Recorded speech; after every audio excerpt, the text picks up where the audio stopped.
శకునం చెప్పే బల్లి కుడితిలో పడిందంట. 3 రోజుల క్రితం నిజామాబాద్లో నరేంద్ర మోదీ ప్రసంగం విన్నవారికి ఈ సామెత గుర్తుకు రావడం సహజం. తన వాక్చాతుర్యం, హావభావాలు, ఎత్తుగడలతో దేశ రాజకీయాల్లో తనకు సమబుజ్జి లేరన్న అభిప్రాయాన్ని ఇన్నాళ్లుగా ప్రధాని మోదీ దేశ ప్రజల్లో కలిగించారు. మోదీ భక్తులు నమో నామస్మరణలో తరించేవారు. అలాంటి మోదీ నిజామాబాద్ సభలో మాత్రం పప్పులో కాలేశారు, నోరు జారారు. గ్రేటర్ హైదరాబాద్ ఎన్నికల తర్వాత తెలంగాణ ముఖ్యమంత్రి కేసీఆర్ ఢిల్లీలో తనను కలిసి అత్యంత వినయంగా శాలువా కప్పి మరీ బీఆర్ఎస్ ను ఎన్డీఏలో చేర్చుకోవాల్సిందిగా అభ్యర్థించారని చెప్పారు. తన కుమారుడైన కేటీఆర్ ను ముఖ్యమంత్రి చేయాలనుకుంటున్నానని, అందుకు మీ ఆశీస్సులు కావాలని కోరానని కూడా చెప్పుకొచ్చారు. మీరేమైనా రాజులా వారసులకు సింహాసనాన్ని అప్పగించడానికి అని ఆ సందర్భంగా కేసీఆర్ ను హెచ్చరించానని కూడా మోదీ చెప్పారు. మీకు ఓ రహస్యం చెప్పనా అంటూ ఆయన ఈ విషయాలు చెప్పారు. ప్రధానమంత్రి స్థాయి వ్యక్తి ఒక ఆంతరంగిక సంభాషణను వెల్లడించడం పలువురిని ఆశ్చర్యానికి గురిచేసింది. అంతర్గత సంభాషణలను బహిర్గతం చేయడం వల్ల ప్రధానమంత్రి తన స్థాయి తగ్గించుకున్నారని చెప్పవచ్చు. రహస్యాన్ని బహిర్గతం చేయడం వల్ల ఆయనకు గాని, భారతీయ జనతా పార్టీకి గాని లాభం కంటే నష్టమే ఎక్కువ జరిగిందన్న అభిప్రాయం ఏర్పడింది. ప్రధానమంత్రి పదవిలో ఉన్నవారిని అధికార పక్షంతో పాటు ప్రతిపక్షంలో ఉన్నవారు కూడా కలిసి అనేక రాజకీయ అంశాలను పంచుకోవడం సహజం. తనను కలిసిన ముఖ్యమంత్రులు మనసులోని మాటలను చెప్పుకుంటారు, కష్ట సుఖాలు పంచుకుంటారు. తెలంగాణ ముఖ్యమంత్రి కేసీఆర్ కూడా నరేంద్ర మోదీని కలిసి తన మనసులోని మాటను చెప్పుకునే ఉంటారు. అయితే ప్రధానమంత్రి నోటి నుంచి నాటి అంతర్గత సంభాషణలు బహిర్గతం కావడం మాత్రం విస్మయానికి గురి చేస్తోంది. ప్రధానమంత్రి స్థాయికి ఇది తగదని బీజేపీ నాయకులు కూడా అంగీకరిస్తున్నారు. ఇంతకీ నరేంద్ర మోదీ ఏం ఆశించి నాటి రహస్యాన్ని చెప్పారో గాని, రాజకీయంగా, వ్యక్తిగతంగా కూడా ఇలా చేయడం ఆయనకు నష్టమే కలిగించింది. భారత రాష్ట్ర సమితి, భారతీయ జనతా పార్టీ మధ్య ఏదో రహస్య అవగాహన ఏర్పడిందన్న అభిప్రాయం తెలంగాణలో విస్తృతంగా ప్రచారంలో ఉన్న తరుణంలో ప్రధాని ఇలా మాట్లాడడంతో సదరు ప్రచారానికి ఊతమిచ్చినట్టయింది. ఈ పరిణామం అంతిమంగా కాంగ్రెస్ పార్టీకి ప్రయోజనం చేకూర్చుతుంది కూడా.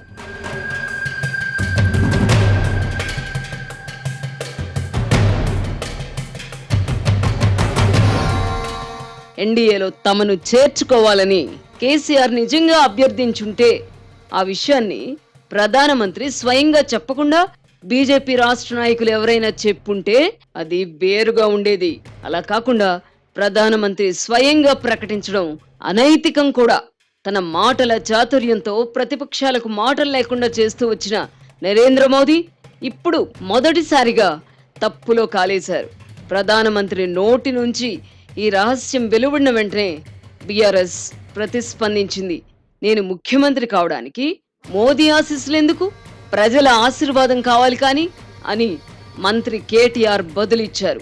ఆయన అంతటితో ఆగకుండా ఎన్డీఏలో చేరడానికి తామేమీ ఆరాటపడలేదని, నిజానికి 2018 ఎన్నికల సమయంలో అప్పటి బీజేపీ రాష్ట్ర అధ్యక్షుడు డాక్టర్ లక్ష్మణ్ తమను కలిసి పొత్తు పెట్టుకుందామన్న ప్రతిపాదన తెచ్చారని కేటీఆర్ మరో రహస్యం గుట్టు విప్పారు. అటు ప్రధానమంత్రి నరేంద్ర మోదీ, ఇటు మంత్రి కేటీఆర్ పరస్పరం రహస్యాల గుట్టు విప్పడంతో కాంగ్రెస్ పార్టీ పరిస్థితి రొట్టె విరిగి నేతిలో పడ్డట్టయింది. ఈ ఇరువురి ప్రకటనల వల్ల పొత్తుల కోసం అటు బీజేపీ, ఇటు బీఆర్ఎస్ కూడా ఉత్సుకత ప్రదర్శించినట్టు స్పష్టమవుతోంది. మరో 40 రోజుల్లో ఎన్నికలు జరగనున్న వేళ ఇద్దరు నాయకులు చెప్పిన రహస్యాల వల్ల ఆ పార్టీలకు నష్టం జరిగే అవకాశం లేకపోలేదు. బీజేపీకి బీఆర్ఎస్ బీ టీం అని కాంగ్రెస్ పార్టీ ఇప్పటికీ ప్రచారం చేస్తోంది. ఇప్పుడు గుట్టు రట్టు కావడంతో కాంగ్రెస్ ప్రచారానికి ఊతమిచ్చినట్టయింది. ప్రధాని మోదీ నోరు జారడం ఇప్పటిదాకా జరగలేదు. టైం బాగోలేనప్పుడు ఇలా జరుగుతుందేమో తెలియదు. నిజామాబాద్ సభలో ప్రధాని మోదీ ప్రసంగం పట్ల పలువురు అభ్యంతరం వ్యక్తం చేశారు. సొంత పార్టీ వారికి కూడా ఆయన మాటలు రుచించలేదు. నవంబర్లో జరిగే ఎన్నికల్లో తనకు ఒక అవకాశం కల్పిస్తే అవినీతికి పాల్పడడం ద్వారా కేసీఆర్ మింగిన సొమ్మును కక్కిస్తానని నరేంద్ర మోదీ చెప్పుకొచ్చారు. మోదీ ఈ దేశ ప్రధాని. తెలంగాణలో జరగనున్న ఎన్నికల్లో రాష్ట్ర ప్రభుత్వ ఏర్పాటుకు తనకు అవకాశం ఇవ్వాలని మోదీ కోరడం ఏమిటో అర్థం కావడం లేదు. భారతీయ జనతా పార్టీకి అవకాశం ఇవ్వాలని గాని లేదా తెలంగాణకు చెందిన తమ పార్టీకి చెందిన ఫలానా నాయకుడిపైన నమ్మకం ఉంచి అవకాశం ఇవ్వాలని ఆయన కోరకపోవడం పలు ప్రశ్నలను రేకెత్తిస్తోంది. బీజేపీ స్థానంలో నేను నాకు అన్న మాటలే నరేంద్ర మోదీ నోటి వెంట వెలువడ్డాయి. ఒకప్పుడు ఇందిరాగాంధీ కూడా ఇలాగే వ్యవహరించేవారు. కాంగ్రెస్ పార్టీనే తనపై ఆధారపడేలా ఆమె పరిస్థితులను మార్చుకున్నారు. ఫలితంగా కాలక్రమంలో పార్టీ బలహీనపడి రాష్ట్రాలలో ఆ పార్టీకి బలమైన నాయకులు లేకుండా పోయారు. ఆ తర్వాత ప్రాంతీయ పార్టీలు పురుడు పోసుకోవడం చూసాం. ఇప్పుడు భారతీయ జనతా పార్టీలో కూడా నరేంద్ర మోదీ అదే సంస్కృతిని తీసుకురావాలనుకుంటున్నారా అంటే ఆయనే సమాధానం చెప్పాలి.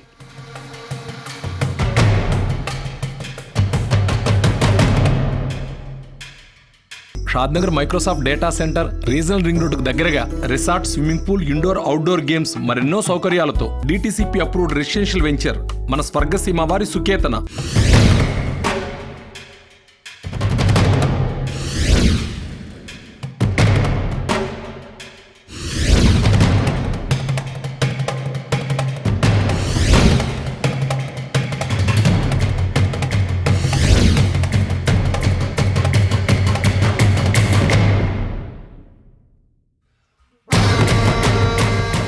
ప్రస్తుతం భారతీయ జనతా పార్టీలో సమష్టి నాయకత్వం లేకుండా పోయింది. నిన్న మొన్నటి వరకు బీజేపీపై రాష్ట్రీయ స్వయం సేవక్ సంఘ్కు అదుపు ఉండేది. ఇప్పుడు పరిస్థితులు మారిపోయాయి. తమ అభిప్రాయాలను పట్టించుకోని పరిస్థితి ఉన్నప్పటికీ తాము కోరుకున్న బీజేపీ ప్రభుత్వమే ఉంది కదా అని సంఘ్ నాయకులు సర్ది చెప్పుకుంటున్నారు. ఇక బీజేపీలో నరేంద్ర మోదీ కళ్లల్లో కళ్ళు పెట్టి చూసి మాట్లాడగల నాయకులే లేకుండా పోయారు. కేంద్ర మంత్రులు డమ్మీగా మారిపోయారని ఆ పార్టీ నాయకులే చెప్తున్నారు. ఒకప్పుడు ఇండియా అంటే ఇందిరా, ఇందిరా అంటే ఇండియా అన్న నినాదాన్ని కాంగ్రెస్ పార్టీలోని ఆమె భక్తులు డీకే బారువా వంటి వారు అందిపుచ్చుకున్నారు. ఇప్పుడు బీజేపీ అంటే మోదీ, మోదీ అంటే బీజేపీ అని చెప్పుకునే పరిస్థితి. వచ్చే ఏడాది జరగనున్న సార్వత్రిక ఎన్నికల్లో ఎన్డీఏ మళ్లీ అధికారంలోకి వస్తే భారత్ అంటే మోదీ, మోదీ అంటే భారత్ అనే నినాదం వినిపిస్తుందేమో తెలియదు. వ్యక్తి పూజ పరాకాష్ఠకు చేరుకున్నప్పుడు ఇటువంటి పరిస్థితులు చోటు చేసుకుంటాయి. ఇందిరాగాంధీ భజన పెరిగినప్పుడే ఈ దేశంలో అత్యవసర పరిస్థితి వచ్చింది. ఎమర్జెన్సీ చేదు అనుభవాలను ప్రజలు కూడా మర్చిపోలేదు. బీజేపీలో నరేంద్ర మోదీ వటవృక్షంలా పెరిగిపోవడం ఆ పార్టీ అంతర్గత వ్యవహారమే. వ్యక్తి ఆరాధనకు తావివ్వనంత వరకు ఎవరు ఎంత ఎత్తు ఎదిగినా పర్వాలేదు. జవహర్ లాల్ నెహ్రూ ప్రధానమంత్రిగా ఉన్నప్పుడు కాంగ్రెస్ పార్టీలో వ్యక్తి పూజ లేదు. నెహ్రూ సమబుజ్జీలైన నాయకులు ఎందరో ఆ పార్టీలో ఉండేవారు. ఇందిరాగాంధీ హయాం వచ్చేసరికి కాంగ్రెస్ పార్టీలో నాయకులు బలహీనపడ్డారు. మొత్తం పార్టీనే ఆమెపై ఆధారపడే పరిస్థితి వచ్చింది. ఫలితంగా ఇందిరాగాంధీలో నియంతృత్వ పోకడలు పొడచూపాయి. ఇప్పుడు భారతీయ జనతా పార్టీలో కూడా అటువంటి పరిస్థితి ఏర్పడకూడదని కోరుకోవడంలో తప్పులేదు. నరేంద్ర మోదీలో నియంతృత్వ పోకడలు కనిపిస్తున్నాయన్న అభిప్రాయం ఇప్పటికే ఉంది. పార్టీ పరంగా తీసుకునే నిర్ణయాలన్నీ ఆయన కనుసన్నల్లోనే జరుగుతున్నాయి. ప్రభుత్వ పరంగా, పార్టీ పరంగా మోదీ తీసుకునే నిర్ణయాల గురించి బీజేపీలో ఇంకెవ్వరికీ తెలియదనడంలో అతిశయోక్తి లేదు.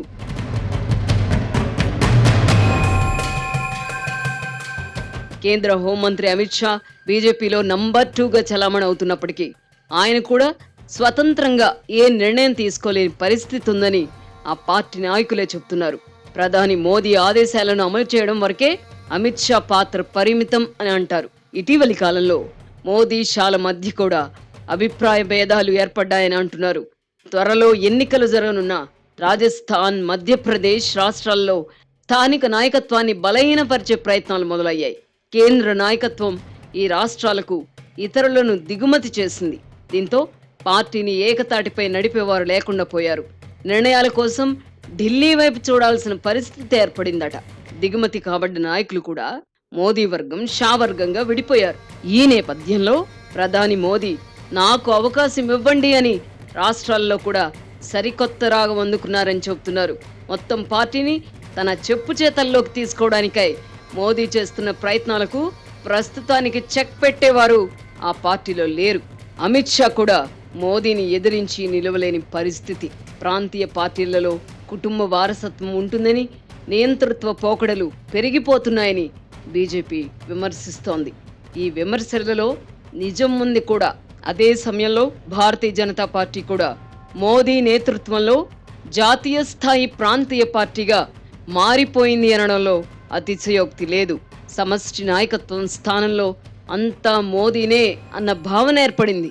అందుకే ప్రధాని మోదీ నోటి వెంట నేను, నాకు ఒక అవకాశం ఇవ్వండి వంటి పదాలు వెలువడుతూ ఉండవచ్చు. తెలంగాణలో బండి సంజయ్ నాయకత్వాన్ని ఎందుకు మార్చారో రాష్ట్రానికి చెందిన బీజేపీ నేతలు ఎవరూ చెప్పలేకపోతున్నారు.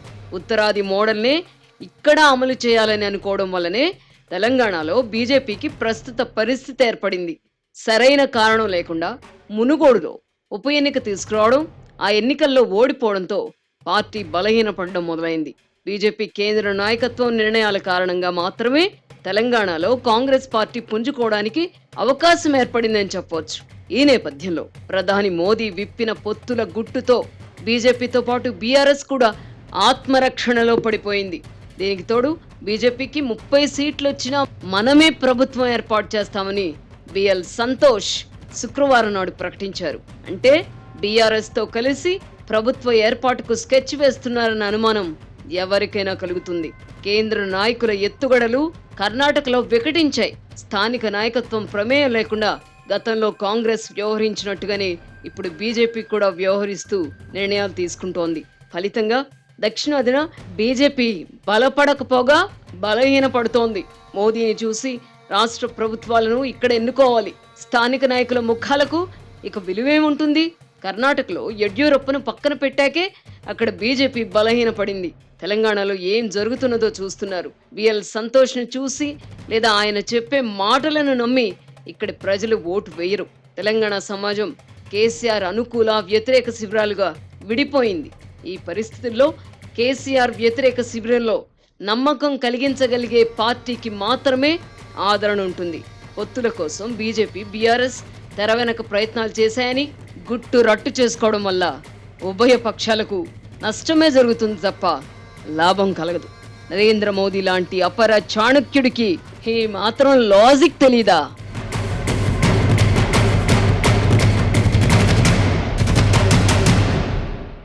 Shadnagar Microsoft data centre regional ring రోడ్డుకు దగ్గరగా resort, swimming pool, indoor outdoor games లాంటి ఎన్నో సౌకర్యాలతో మన స్వర్గసీమ వారి Suketana DTCP approved residential venture.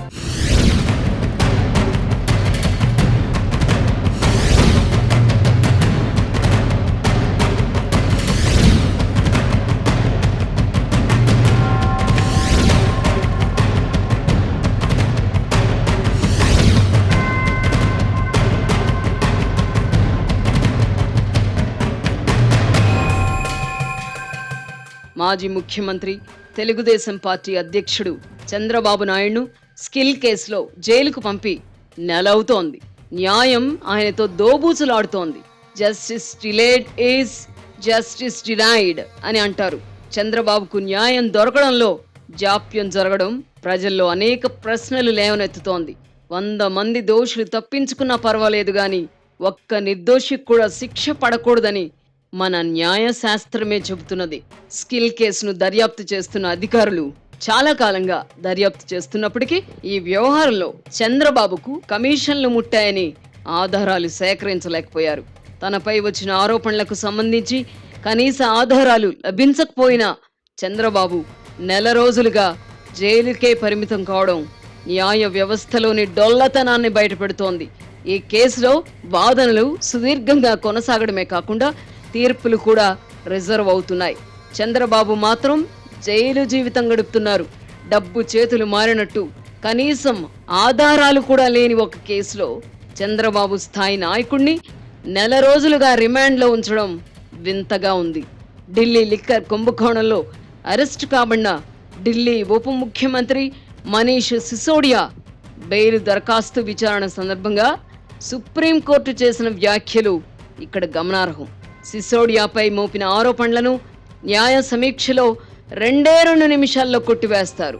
ఆయన పాత్రకు సంబంధించి ఆధారాలే లేవని సుప్రీంకోర్టు వ్యాఖ్యానించింది. అయినా మనీష్ సిసోడియా 8 నెలలుగా జైల్లో నిర్బంధించబడ్డారు. ఇప్పుడు చంద్రబాబు పరిస్థితి కూడా ఇంచుమించులాగే ఉంది.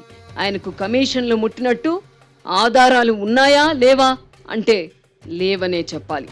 వరుసగా ఒకరి నుంచి ఒకరికి అక్రమంగా లావాదేవీలు జరిగినట్టు సూచించే మనీ ట్రయల్ ఫోరెన్సిక్ ఆడిట్ నివేదికలో నిరూపించలేదు. సిఐడి దర్యాప్తులో కూడా మనీ ట్రయల్ జరిగిందని నిరూపించలేకపోయారు. చివరికి తెలుగుదేశం పార్టీ ఖాతాలోకి వచ్చిన 27 కోట్ల రూపాయల సభ్యత్వ రుసుము మొత్తాన్ని స్కిల్ కేసులో ముడుపులతో ముడిపెట్టే ప్రయత్నం చేస్తున్నారు. అవినీతి కేసులలో మనీ ట్రయల్ కు సంబంధించి కనీస ఆధారాలు ఉన్నాయా లేవా అని చూడకుండా మెకానికల్ గా రిమాండ్ విధించడం ప్రస్తుత న్యాయ వ్యవస్థలో కనిపిస్తున్న లోపం. లిక్కర్ కుంభకోణంలో సిసోడియా పాత్రపై ఆధారాలు లేకపోయినా 8 నెలలుగా రిమాండ్లో ఉంచడం సమర్థనీయమా? చంద్రబాబు విషయంలో కూడా ఇలాగే జరుగుతోంది. కోడికత్తి కేసులో పెద్ద డ్రామా చోటు చేసుకుందని వెల్లడయ్యాక కూడా నిందితుడు శ్రీనివాసరావును 5 ఏళ్లుగా జైల్లోనే నిర్బంధించి ఉంచడం న్యాయ వ్యవస్థకు శోభనివ్వదు. ఆంధ్రప్రదేశ్ ముఖ్యమంత్రి జగన్మోహన్ రెడ్డి విషయంలో మనీ ట్రయల్ జరిగినట్టు సిబిఐ ప్రాథమిక ఆధారాలు సేకరించగలిగింది.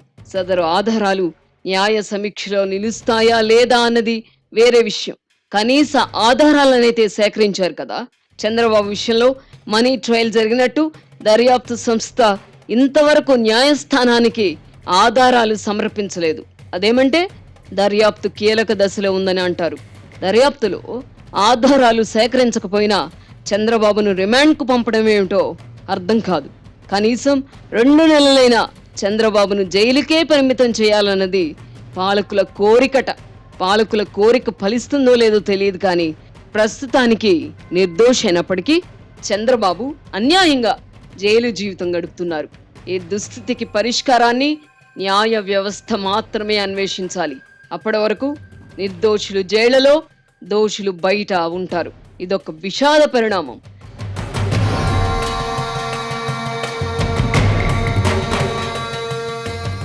Shadnagar Microsoft data centre, regional ring road దగ్గరగా resort, swimming pool, indoor outdoor games ఇలాంటి ఎన్నో సౌకర్యాలతో మన స్వర్గసీమ వారి సుకేతన డిటిసిపి అప్రూవ్డ్ లేఅవుట్. ఇప్పుడు తెలంగాణ మంత్రి కేటీఆర్ చేసిన వ్యాఖ్యల విషయానికి వద్దాం. తెలంగాణలో పెట్టుబడులు పెడుతున్న కంపెనీలను ఆంధ్రప్రదేశ్ కూడా వెళ్లి పెట్టుబడులు పెట్టండి, జగనన్నకు చెప్పి భూమి ఇప్పిస్తాను అని కేటీఆర్ వ్యాఖ్యానించారు. అందరూ బాగుండాలి కదా అని కూడా ఆయన అన్నారు. ఈ వ్యాఖ్యలు సీరియస్ గా చేశారా లేక వ్యంగ్యంగా అన్నారో తెలీదు. అయితే కేటీఆర్ వ్యాఖ్యలు ఆంధ్రప్రదేశ్ దుస్థితికి అద్దం పడుతున్నాయి. రాష్ట్రంలో పెట్టుబడులు పెట్టండి అని పొరుగు రాష్ట్రాల వారు కూడా చెబుతున్నారు కానీ ఘనత వహించిన జగన్మోహన్ రెడ్డి గారికి అవేవి పట్టవు. ప్రత్యర్థులను జైలుకు పంపడం ఎలా అన్న దానిపైనే ఆయన బిజీగా ఉన్నారు. కేటీఆర్ వ్యాఖ్యలు చూశాకైనా ఆంధ్రప్రదేశ్ ప్రజలు కళ్ళు తెరుస్తారా?